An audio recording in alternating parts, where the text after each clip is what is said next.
함께 말씀을 나누기를 원합니다. 오늘 우리 아프리카에서 온 자매가 있지만 아프리카에 저도 먹어보지 않았지만 막벨이라고 하는 과일이 있다고 합니다. 왜 그 이름이 막벨이라고 이렇게 하는가 하면 누구든지 이 베리를 먼저 먹고 나면 입맛이 바뀌기 때문에 막벨이라 이렇게 이야기를 한대요. 어떤 입맛으로 바뀌는가 하면 아주 달콤한 입맛으로 바뀐다는 거예요. 그래서 이거를 먹으면 다른 음식을 쓴 걸 먹어도 이거 먹으면 계속 음식이 어때요? 달고 맛있다라는 거예요. 그래서 이게 막벨이라 그러는데 여러분 우리 신앙에도 이 막벨이가 있는 줄로 믿습니다. 처음에 시작할 때에 감사로 시작하면 중간에 어려워도 감사고 마지막에 힘들어도 감사고 어렵고 환난이 와도 우리에게는 감사가 계속 지속되는 줄로 믿습니다.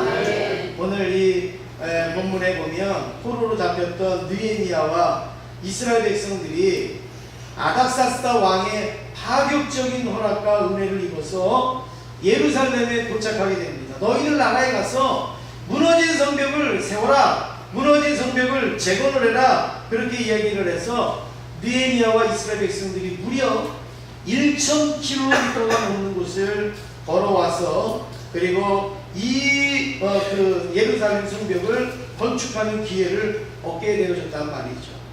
느헤미야와 이스라엘 백성들은 이 성전 재건의 문제를 어떻게 하는가? 불평으로 할 수도 있습니다. 짜증으로 할 수도 있습니다. 그리고 이걸 우리가 어떻게 다 할 수가 있겠는가? 원망으로 할 수도 있지만 느헤미야와 이 이스라엘 백성들은 감사로 성전 건축을 시작하고 있는 겁니다. 그리고 은혜롭게 풀어가고 있습니다. 오늘 저와 여러분이 이 추석 명절을 맞이하여서 감사로 시작하고 은혜로 풀어갈 수 있기를 간절히 원합니다.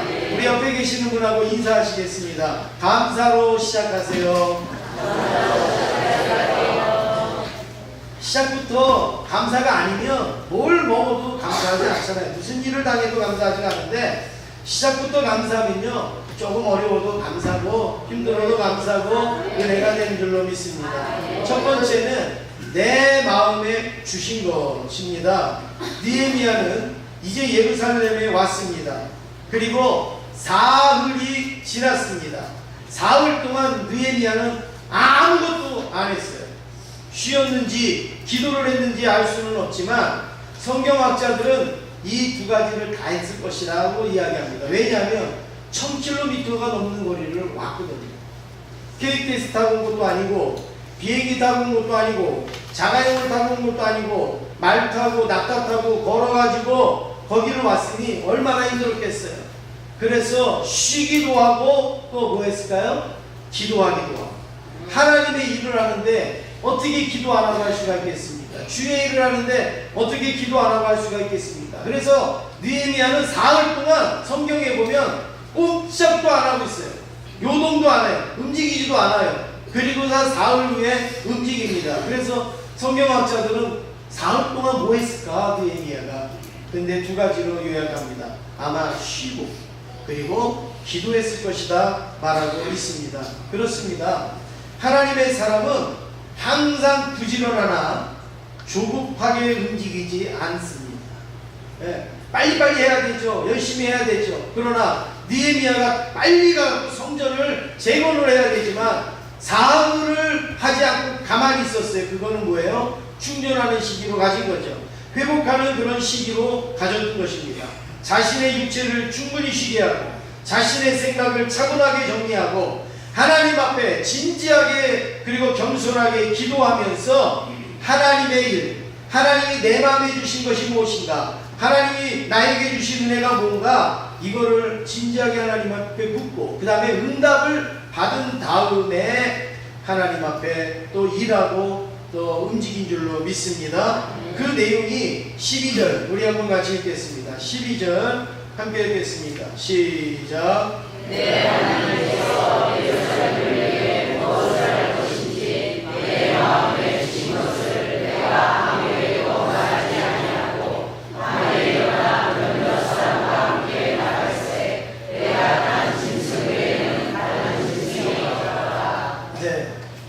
말씀이 느헤미야의 응답이에요. 기도의 응답입니다. 하나님께서 느헤미야의 마음속에 무엇인가를 두셨다라는 거예요. 여기 보니까 내 하나님께서 예루살렘을 위해 무엇을 할 것인지 내 마음에 주신 것, 무엇을 할 것인지 내 마음에 주신 것이라고 했는데, 지금 그 내 마음에 주신 게 뭐냐면 하나님의 응답이에요. 하나님 내 마음에, 남들은 모르는데 내 마음에 탁 주신 게 있는 거예요. 여러분이 신앙생활 할 때 보면 그런 거 있지 않습니까? 내 마음에 탁 주신 거예요. 어젯밤에 우리 부부가, 부부 자매가, 부부니까 너무 80일 우리 자매가 전화를 해서 목사님 제가 찬양해도 되겠습니까? 이렇게 물어본 거는 노래를 잘해서만이 아니에요. 하나님이 그 마음에 찬양하고자 하는 마음을 주신 거죠. 우리가 봉사를 하는 것도 내가 일을 잘해서 하는 게 아니에요. 또 우리가 하나님 앞에 예물을 드리고 또 뭐 하는 것도 우리가 뭐 물질이 많아서 그러는 게 아니라 하나님이 어떻게 해요? 우리 마음에 주신 것을 우리가 발견할 때 움직여진단 말이에요. 왜 그걸 발견할 때 우리가 행동하게 된다라는 말씀입니다. 오늘 이 느헤미야에게도 하나님이 그 마음에 주신 게 있다 그랬어요. 주신 것. 그 내 마음에 주신 것을 내가 아무에게도 말하지 아니하고, 공식적으로 말하기 전에는 아무에게도 말하지 않아요. 우리 당회를 할 때에 제가 당회원들한테 신신당부한 게 있어요. 당회원들한테 꼭 지켜야 되는 것을 말씀드리는 게 여러 개 있지만 그 중에 하나가 이겁니다. 당회에서 논의되어졌던 것이 교회에서 시행되기 전에는 아무한테도 말하지 마십시오. 심지어는 가족에게도 말하지 마십시오. 왜냐하면 공적인 것으로 이루어져야지 이게 권위가 있고 그리고 능력이 있고 집중력이 있지 않겠습니까? 그런데 여기저기서 새 나가면 집중력도 없고 권위도 없고, 그렇죠? 또 자기 의견들이 막 나오고, 그러면 교회가 하나가 될 수가 없어요. 잘 됐든 못 됐든 결정을 했으면 어떻게 해요? 주보에 광고가 빵 나가면 아 그렇구나 이렇게 돼야지 해야 교회 성도들도 권위를 가지고 그 교회를 따라가지. 교회 광고가 딱 나오는데 이미 나는 알고 있어요. 이미 나는 듣고 있어요. 이미 나는 다 뭐 그러면 무슨 권위가 쓰겠습니까? 내가 들은 거는 오른쪽이라고 했는데 왜 광고를 왼쪽으로 하지? 이렇게만 들릴 거 아니에요. 그래서 제가 아무에게도 말하지 마세요. 저도 안 할 테니까 우리 장로님들도 하지 마세요. 제가 신신당부를 해드렸는데 오늘 보세요. 느헤미야도 보세요. 하나님이 내 마음에 주신 거 있어요. 얼마나 기쁘겠어요. 얼마나 신나겠어요. 내 마음에 주셨는데. 그러면은 이 사람은 붙들고 얘기하고 저 사람은 붙들고 얘기하고 싶을 거 아니겠어요. 그런데 느헤미야는 공식적으로 일하기 전에 아무에게도 말하지 아니했다. 이렇게 지금 말하고 있습니다. 이것을 가리켜서 하나님의 비전이라는 겁니다. 하나님의 뜻을 내 마음에 주실 때 그것을 붙드는 거예요. 하나님께서 이루시고 행하게 하실 때까지 붙드는 거예요. 비전은 자신의 꿈이나 자신의 바람이 아니에요. 내가 이거 하고 싶어요. 그게 비전이 아니에요. 나는 이거 할 거예요. 그게 비전이 아니에요. 하나님이 내 마음에 주신 것을 내가 펼치는 게 비전인 줄로 믿습니다. 그래서 비전을 다른 말로 하면 하나님의 뜻을, 하나님의 마음을 내가 마음에 붙잡는 것, 이게 비전이라고 말할 수가 있습니다. 그런 의미에서 느헤미야는 탁월한 능력을 갖춘 사람이었지만 항상 인생의 중요한 일을 가르치면서 기도하고 하나님의 뜻을 기다리는 그런 사람이었습니다. 재능이 있는 사람이 자신의 재능을 의지하지 아니하면 재능꾼이 되는 거예요. 자신의 재능을 의지하면 재능꾼이 되는 거예요. 그러나 나에게 재능을 주신 하나님을 의지하면 그거는 하나님의 역사가 되는 줄로 믿습니다. 하나님께 온전히 의지할 때 나에게 주신 재능은 100배가 되고 그리고 1000배의 힘을 발하게 되는 줄로 믿습니다. 그래서 종교개혁가 마틴 루터는 나는 바쁘기 때문에 더 기도한다고 고백하고 있습니다. 왜 그렇습니까? 내가 바쁜 일을 더 잘 처리할 능력이 없거든요. 내가 바쁜 일을 잘 감당할 힘이 없거든요. 그러니까 더 많이 기도하는 것은 내가 바쁜 것을 더 하나님께서 감당할 수 있는 힘을 달라고 이 마틴 루터는 기도한다라고 말하고 있습니다. 성경에 위대한 사람, 하나님의 사람들은 다 하나님이 주신 그 마음의 비전을 꽉 붙들고 그것을 향하여 달려가시는 분인 줄로 믿습니다. 그렇습니다. 제가 오늘도 예배를 드리려고 딱 올라오는데 누가 들어와요. 그러더니 누가 이렇게 헌금을 주시는 거예요. 그러면서 목사님 이거 우간다 수도 그거 한다는데 이거 거기다 꼭 목사님 보내주세요. 이거 제가 제 마음에 있던 거예요. 제 마음에 있던 거예요. 어쩌면 오늘 설교를 알았는지 제 마음에 있는 것을 제가 드리는 거예요. 그래서 제가 그걸 감사함으로 받아서 이제 전달해 드릴 텐데 여러분 그렇습니다. 하나님이 우리에게 주신 게 있어요. 우리 마음에 주시는 게 있어요. 그걸 놓치면 안 돼요. 그걸 놓치면 그 기회가 언제 또 올지 모르는 거예요. 우리가 하다가 보면 내 마음에 하나님이 주시는 일들이 많이 있지 않습니까? 다양하겠죠. 사랑하는 일도 되겠고 회개하는 일도 되겠고 일하는 일도 되겠고 여러 가지로 내 마음에 이렇게 주실 때가 있어요. 근데 그게 응답이란 말이죠. 그래서 그거를 하나님 앞에 그거를 드릴 때 거기에는 오늘 느헤미야와 같은 역사가 일어나는 줄로 믿습니다. 두 번째는 살펴본 후 이렇게 표현하고 있습니다. 하나님이 느헤미야에게 주신 마음이 있어요. 그 우리가 뭔지도 몰라요. 지금 궁금해요. 그러니까 아무한테도 말하지 않아요. 느헤미야는. 그런데 그것을 말하기 전에 그것을 펼치기 전에 느헤미야는 무엇을 하냐면 예루살렘 성을 감찰합니다. 예루살렘 성을 잘 살펴봅니다. 15절 말씀 우리 같이 읽겠습니다. 15절입니다. 시작. 그 왕의 시내를 따라 올라가서 성벽을 살펴보되 걸어서 골짜기 위로 돌아왔으나. 네, 오늘 이 어떻게 살펴봤는가? 느헤미야는 첫 번째 밤에 살펴봤다 이렇게 말하고 있습니다. 밤에. 오늘 15절에 보니까 언제 시내를 따라갔다고요? 그 밤에 시내를 따라 올라가서 성벽을 살펴본 후에 이렇게 말합니다. 지금 느헤미야는 밤에 살펴보는 거예요. 왜 밤에 살펴볼까요? 낮에 살펴보면 따라다니는 사람 많아요, 안 많아요? 쫓아다니는 사람 많아요, 안 많아요? 많아요. 아유, 어디 가세요? 왜? 뭐 보러 가세요? 뭐 하십니까? 막 따라다니는 사람이 많아요. 그러면 집중력이 떨어집니다. 그래서 오늘 12절에도 보니까 언제요? 밤에 이렇게 말하고 있죠. 밤에 일어나 몇몇 사람과 이렇게 말하죠. 13절에도 보니까 그 밤에 골짜기 문으로 나아가서 그리고 15절에도 그 밤에 이렇게 했죠. 그러니까 일부러 밤에 나갔다는 게 보여지잖아요. 한 번 나간 게 아니라 12절에도 13절에도 15절에도 그 밤에 나갔다 이거는 이 느헤미야는 일부러 밤에 나갔다는 게 일부러. 밤에는 사람이 없습니다. 밤에는 잡니다. 밤에는 활동을 하지 않아요. 그래서 혼자의 시간이 있고 그리고 혼자서 그 여유를 가질 수가 있어요. 그래서 예술을 하는 분들은 대체적으로 어느 시간을 많이 활용해요? 밤에 활용을 많이 하죠.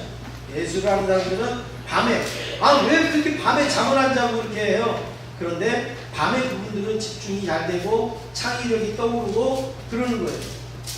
저도 낮에 교회에 있을 때는 그냥 교회를 이렇게 관리하고 이렇게 하지만 그렇게 집중 없어요. 그런데 저녁에 나와서 또 밤에 나와서 교회를 돌아볼 때가 있어요.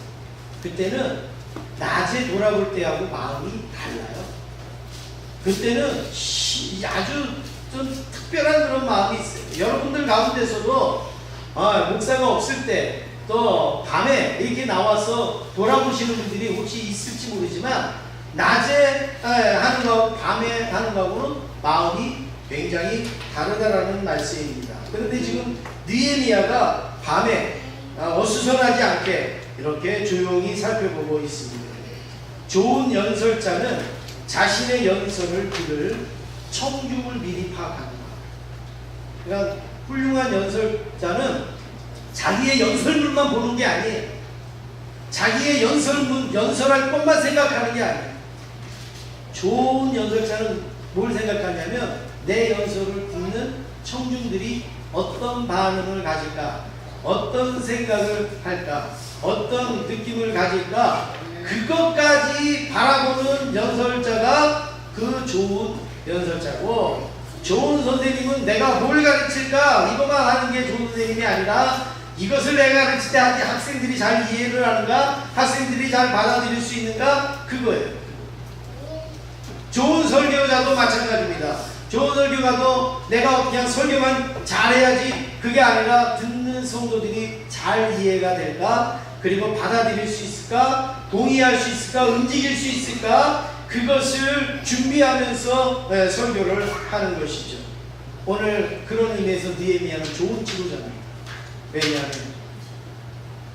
무작정 성벽 건축하자고 하는 게 아니라 다 살펴보는 게, 혹시 어려운 부분은 없는가, 혹시 난관은 없는가, 혹시 위험한 곳은 없는가, 혹시 백성들이 불편하게 여기는 부분은 없는가를 다 조사를 해봤다는 거예요. 그리고서 성벽을 세우자고 하니까 얼마나 좋은 지도자겠습니까? 어떤 유명한 발레리아는 이런 고백을 했습니다. 하루 연습을 걸으면 내 몸이 알고, 이틀 연습을 걸으면 옆에 있는 동료가 알고, 사흘 연습을 걸으면 관객이 안다. 이런 이야기를 했습니다. 정말 좋은 얘기예요. 하루를 걸으면 옆에 사람 몰라요. 관객도 몰라요. 그런데 뭐가 알아요? 내 몸은 알아요. 아, 이게 내 몸이 이게 아닌데. 근데 이틀 연습을 안 해요. 그러면 내 몸만 아는 게 아니라 누구도 알아요? 옆에 있는 사람도 알아요. 아닌데. 근데 사흘을 걸으면 누구도 아냐면 관객도 알아서, 야, 이제 저 사람은 이제는 갔구나, 이렇게 생각한다는 거예요. 그러기 위해서 어떻게 해요? 오늘도 연습하고 내일도 연습하고 매일매일 끊임없이 연습하지 않습니까? 오늘 느헤미야가 남들 다 잘 때 느헤미야는 밤에 그 예루살렘 성벽을 살펴보고 있는 거예요. 그 다음에 두 번째로 이 느헤미야는 비공식적으로 살펴보고 있습니다. 12절에 보니까, 자, 밤에 일어나서 누구와 함께 나갔어요? 몇몇 사람과 함께 나갔다. 그리고 16절에 보니까, 16절을 보면 방백들은 내가 어디 갔었으며 무엇을 하였는지 알지 못하였고, 이랬어요. 자기 주변에 자기를 보자 하던 사람들도 조차 느헤미야가 뭘 했는지, 나갔다 왔는지 했는지 전혀 몰랐다는 거예요. 이거는 뭐예요? 비공개적으로 살펴봤다. 비공개적. 잠언 18장 13절을 보면, 우리 한번 같이 읽겠습니다. 잠언 18장 13절 함께 읽겠습니다. 사연을 듣기 전에 대답하는 자는 미련하여 욕을 당하느니라. 예, 우리 일상생활에서 그 사람의 사연을 듣지도 않았는데 막 내가 답을 해요. 그리고 이건 이렇게 해야지, 저건 저렇게 해야지. 그리고 막 하면 나중에 어떻게 돼요? 망신다. 그게 아니야. 내 마누라가 잘못했다는 얘기가 아니란 말이야. 내 마누라가 불쌍하다는 얘기지. 그런데 앞대가리만 듣고 어떻게 해요? 거봐, 너는 장가를 잘못 갔어. 막 이러면서 막 이야기를 막 하니까 어떻게 해요? 화가 나. 이게 뭐예요? 미련한 사람, 미련. 지혜로운 사람은 어떻게 해요? 사연은 어떻게 해요? 그래요.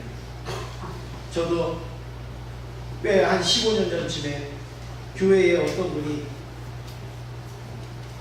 한 50 중반 정도 되시는 분이 이 차비를 얻으려고 교회를 와갖고 저한테 할 말이 있다고 하면서 3시간을 붙들고 이야기를 하는데, 제가 거기서 깜짝 놀랐네. 결론은 태백까지 가는데 차비 3만 원을 달라고. 결론은 태백까지 가는데 차비 3만 원을 달라고. 그 이야기를 하는데요. 제가 너무 놀란 게 있어요. 충격받은 게 있어요. 정말 이분에게는 스토리가 대단해요. 그런데 그 스토리가 한 4번 전화를 하는 거예요. 이분들도 그냥 놀고 먹는 게 아니에요. 스토리가요, 급전환이 팍팍 되는 거예요. 이거구나 이렇게 생각을 하려고 그러면요, 팍 전환이 돼갖고 이쪽으로 딱 떨어지는 거예요. 갑자기 머리가 하얘지는 거예요, 이게요. 그러면 또 거기서 또 막 스토리가 생기다가 그건 이거겠구나 이러는데 또 팍 전환돼갖고 이쪽으로 딱 떨어지는 거예요. 4번만 여러분 딱 꺾이면요 3만원 나올 수밖에 없어요. 차라리 4번 한번 왔다 갔다 해보세요. 그러면요 내가 빠져갈 데가 없다니까요. 그런데 나중에 제가 그렇게 얘기했어요. 이거는 논리 갖고는 안 되겠더라고요. 너무 딱한 스토리랬어요. 그래서 너무 딱해갖고 제가 도와주겠다. 태백까지 내가 데려다 주겠다. 나 오늘 시간 많으니까 태백까지 데려다 주겠다. 그랬더니 태백까지 안 가도 된대요. 네, 차비만 주면 된대. 아니 나 시간 많으니까 내가 태백까지 데려다 줄게. 그랬더니 나 태백 가기 전에 뭐 어디 들렸다 그래. 거기도 내가 들렸다가 그래. 그러니까 오늘 가자고. 여러분, 한 푼을 얻는 분들도 그렇게 준비를 해서 하더라고요. 그렇게 준비. 오늘 우리가 하나님을 섬길 때도 들을 때는 들을 수 있고, 그리고 또 관찰할 건 관찰할 수 있고, 준비할 거는 준비하고 연습할 건 연습할 수 있는 저와 여러분 되기를 간절히 원합니다. 세 번째는 모두 힘을 내었다 이렇게 말씀합니다. 비밀리에 철저한 현장 답사와 사전 준비를 끝낸 느헤미야는 이제 유대 지도자들 다 불러 모아요. 그리고 유대 백성들을 다 불러 모아놓고 성전 재건의 계획을 밝히면서 협조를 구하고 있습니다. 17절 우리 함께 읽겠습니다. 17절입니다. 시작.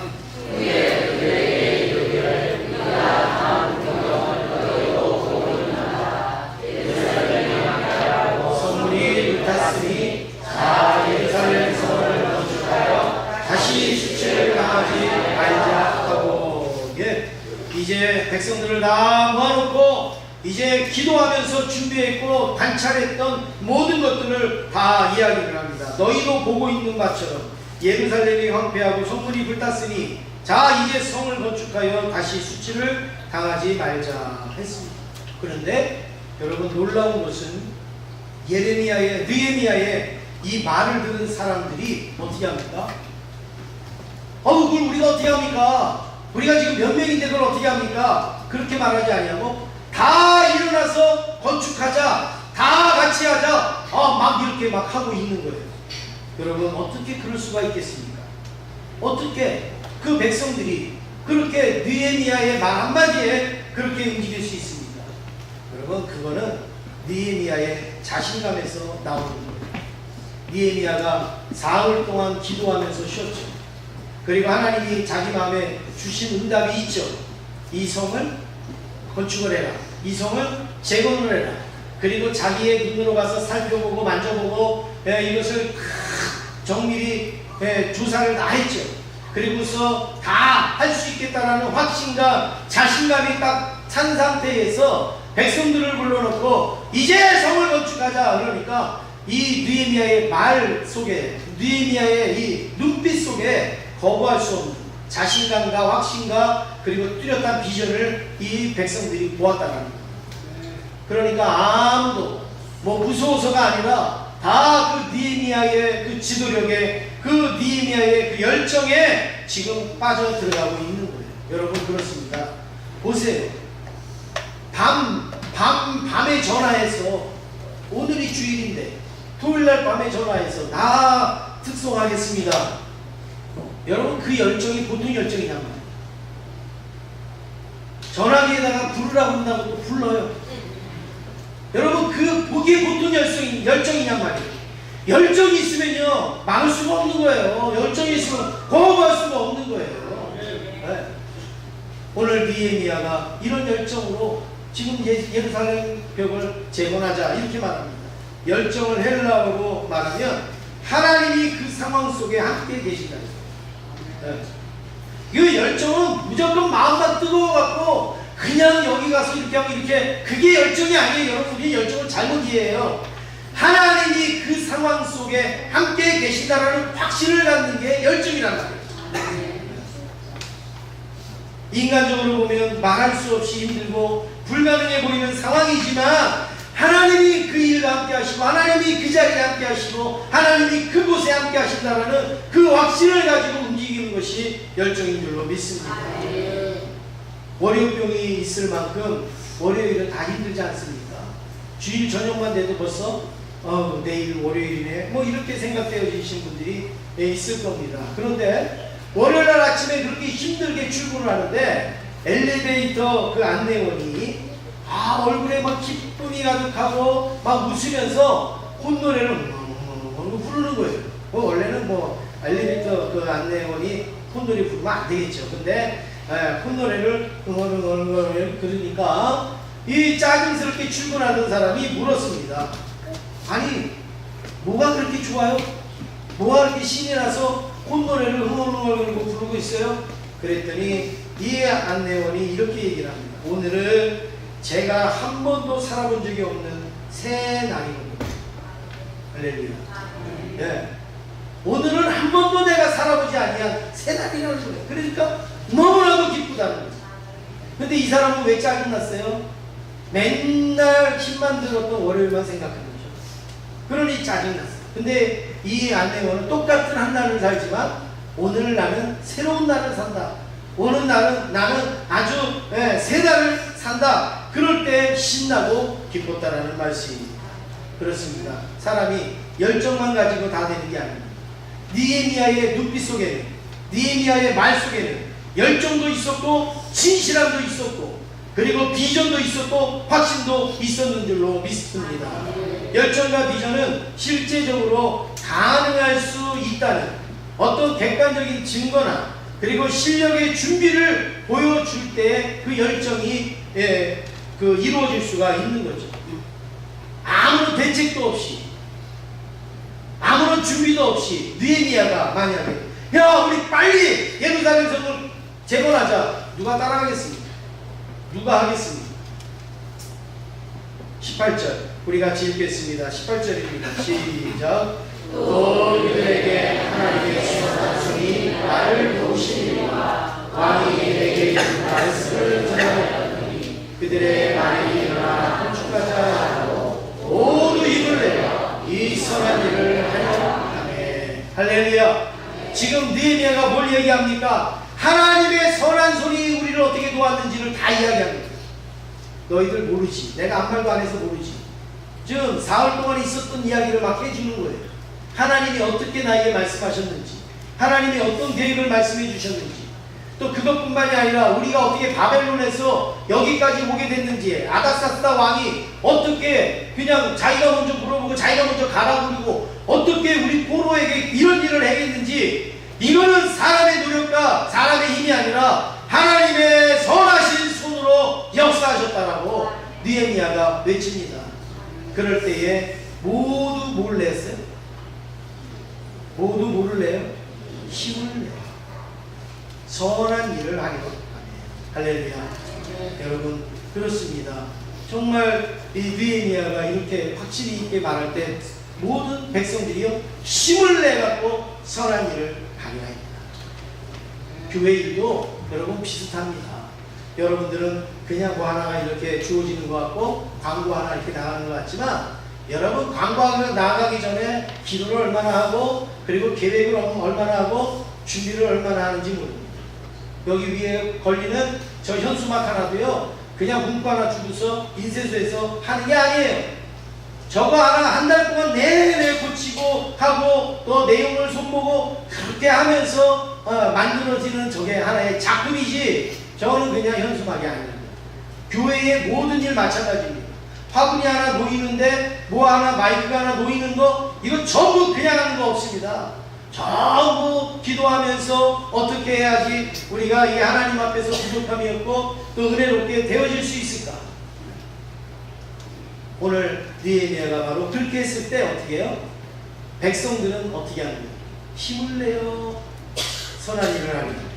우리 성도들은 어떻게 해요? 교회에서 무슨 일을 한다 하면 힘을 내어서 함께 동참하는 거예요. 그러면 하나님의 역사가 일어나게 되는 줄로 믿습니다. 요즘 성도님들 중에는요, 목사님도 아닌데 날마다 축도하시는 분이 있어요. 축도는 누구만 하는 거예요? 목사님만 하는 거예요. 그런데 목사님도 아닌데 날마다 축도하는 분이 있어요. 이제는 새벽기도 해야지. 이제는 내가 금식기도 해야지. 이제는 내가 예배 빠지지 말아야지. 이제는 내가 성경도 많이 읽어야지. 성경 필사도 열심히 해야지. 이제는 맨날 교회만 오면 이제는 아니 목사만 이제는 이러고 축도하는 건데 성도들이